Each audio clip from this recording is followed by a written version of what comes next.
Marcus Hush theory, इसमें क्या है कि rate constant for cross reaction जो है वो मार्कस हर्श थ्योरी के थ्रू जो है उसको एक्सप्लेन किया गया है। तो इसको लिख देते हैं rate constant for cross reaction can be explained on the basis of Marcus Hush theory. Marcus Hush theory के थ्रू जो है वो rate constant for cross reaction को एक्सप्लेन किया गया है। तो इसी को हमने यहाँ लिख लिया है। तो मार्कस थ्योरी में जो है वो एक फार्मूला है, एक फार्मूला इसमें है, वो है K12 is equal to K11 K22 और K12 और F, ठीक है, होल ब्रैकेट हाफ, ठीक है। तो इसको जो है जो K12 इसको K12 ही पढ़ना है, K12 नहीं पढ़ना है, K11 K22 ऐसे नहीं पढ़ना है, K11 K22 K12 ऐसे इसको पढ़ना है, ठीक है। तो इसमें K12 क्या है, ये है rate constant for cross reaction. अभी हम लोग क्रॉस रिएक्शन और सेल्फ एक्सचेंज रिएक्शन जो है हम लोग एग्जाम्पल में लास्ट में देखेंगे, ठीक है। और ये K12 इसकी माने बात किया गया, K12 रेट कांस्टेंट, ठीक है, जो मैंने एरो में लगा दिया है क्योंकि इसमें दो है ना K12। तो इसमें K11 और K22 क्या है, rate constant for the self exchange reaction. तो ये जो है ये सेल्फ एक्सचेंज रिएक्शन के लिए है, जो कि हम लोग लास्ट में देखेंगे, क्रॉस रिएक्शन और सेल्फ एक्सचेंज रिएक्शन एग्जाम्पल के थ्रू इसको समझेंगे, ठीक है। और इसमें फिर K12 आ गया, ये K12 जो है ये इक्विलिब्रियम कांस्टेंट है, वो ये वाला है, ठीक है, ये है K12। K12 नहीं पढ़ना है, K12 ही पढ़ना है। तो इक्विलिब्रियम क्या है, ये इक्विलिब्रियम कांस्टेंट फॉर ये ओवरऑल है, ओवरऑल क्रॉस रिएक्शन के लिए, ठीक है, ओवरऑल क्रॉस रिएक्शन, ठीक है। अब हम लोग F की बात करते हैं। F क्या है, F जो है वो है statistical and steric factor which is a measure of correction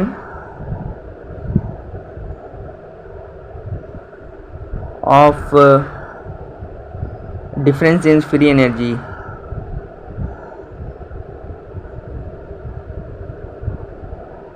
of two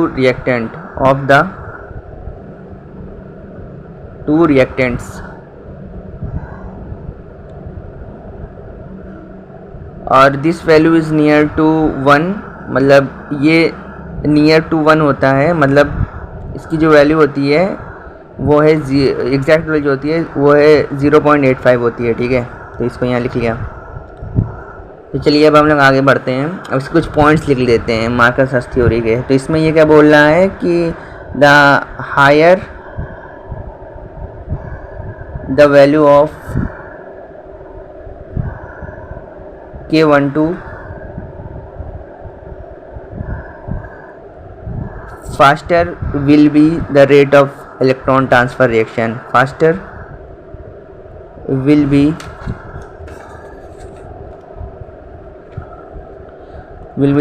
the rate of electron transfer reaction।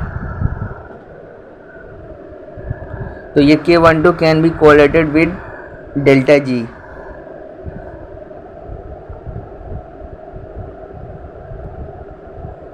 तो कोरिलेटेड विद डेल्टा जी और एज इसका रिलेशनशिप लिख देते हैं, delta G naught is equal to minus R L N K12। अब इसमें हम लोग इसका जो है वो ग्राफ बना लेते हैं, मतलब एनर्जी प्रोफाइल, एनर्जी का जो ग्राफ है उस चीज़ को बना लेंगे, सेल्फ एक्सचेंज रिएक्शन का और क्रॉस रिएक्शन का। तो इससे पहले हम लोग ग्राफ बना लेते हैं ध्यान से, कि लाइन ना टेढ़ी बन जाए। तो ये जो है ये कुछ इस तरह बनेगा और ये नीचे आएगा।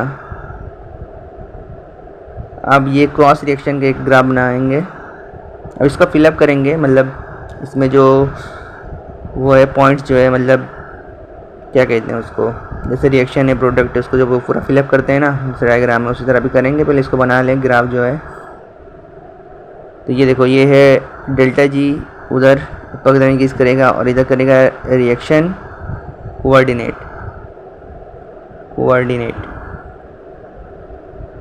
ठीक है।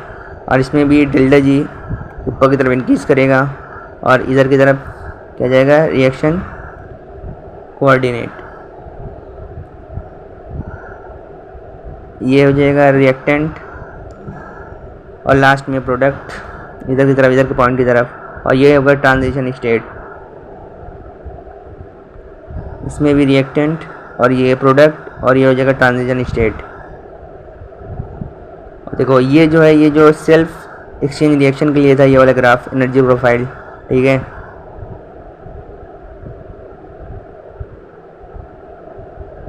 और ये क्रॉस रिएक्शन के लिए।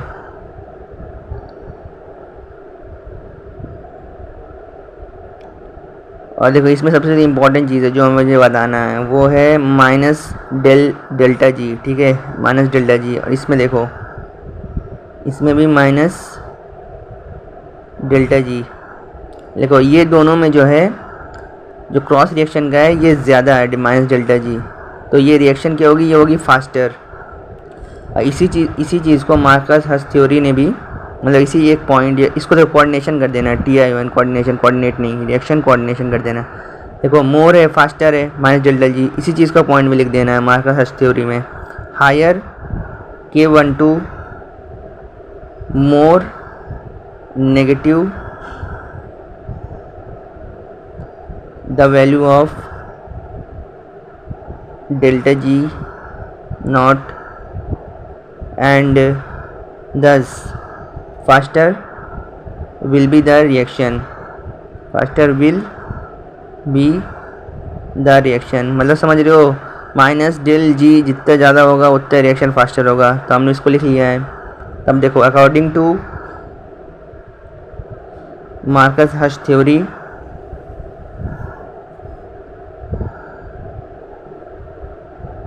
K12 greater than K11 greater than K22, ठीक है। अब हम लोग एग्जाम्पल करते हैं।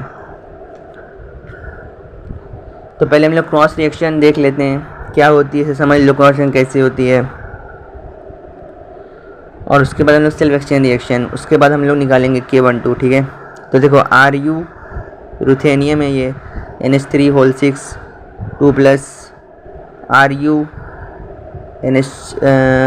H2O 3 प्लस, ठीक है। और ये हो गया Ru NH3 3 plus plus Fe H2O 2 plus. तो देखो ये हो जाएगा K12, ठीक है। तो ये जो है ये इक्विलिब्रियम कांस्टेंट है, ना कि रेट कांस्टेंट, ठीक है। ये इक्विलिब्रियम कांस्टेंट है। तो ये इसकी वैल्यू लिख लेंगे 2.1 इंटू 10⁻11। और उसी तरह से सेल्फ एक्सचेंज रिएक्शन का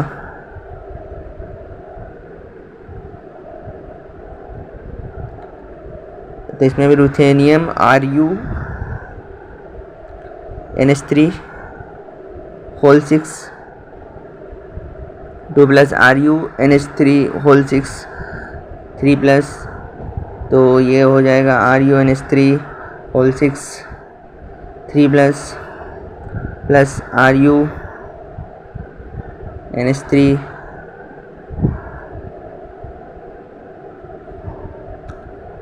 सेल्फ एक्सचेंज में क्या है, देखो ये देखो जो K11 हो जाएगा, इसकी जो वैल्यू होगी 4.1 litre mole inverse second inverse, ठीक है। देखो इसमें जो सेल्फ एक्सचेंज रिएक्शन में देखो जो ट्रांजिशन एलिमेंट है वो Ru, वो देखो वो प्रोडक्ट में भी है, रिएक्टेंट में भी है।